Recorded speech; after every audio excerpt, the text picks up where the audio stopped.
कैसे एक 10,000 करोड़ की डील इंडिया को चाइना के आगे निकाल देगी। The untold story of Tata semiconductor empire. दुनिया में चल रही है ग्लोबल चिप वॉर। हर टेक जायंट को सेमीकंडक्टर्स चाहिए और चाइना इस मार्केट को डोमिनेट करना चाहता था।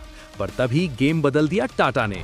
मई 2026 पीएम मोदी की नेदरलैंड्स विजिट के दौरान टाटा इलेक्ट्रॉनिक्स ने डच जायंट एएसएमएल के साथ एक मैसिव पार्टनरशिप साइन की। एएसएमएल कोई आम कंपनी नहीं है, ये दुनिया की इकलौती कंपनी है जो सबसे एडवांस्ड चिप मेकिंग मशीन्स बनाती है। इसके बिना नेक्स्ट जेन टेक बनना इम्पॉसिबल है। अब ये अल्ट्रा रेयर मशीन्स आएंगी गुजरात के ढोलेरा फैब में। ये सिर्फ एक फैक्ट्री नहीं है, ये ग्लोबल सप्लाई चेन का नया सेंटर ऑफ ग्रेविटी है। टाटा का ये मूव सीधा चाइना की टेक एम्बिशंस पर एक मास्टर स्ट्रोक है। इंडिया अब सिर्फ कंज्यूमर नहीं, क्रिएटर बन रहा है। क्या आपको लगता है इंडिया ग्लोबल सेमीकंडक्टर हब बनेगा? Let me know in the comments and share this proud moment.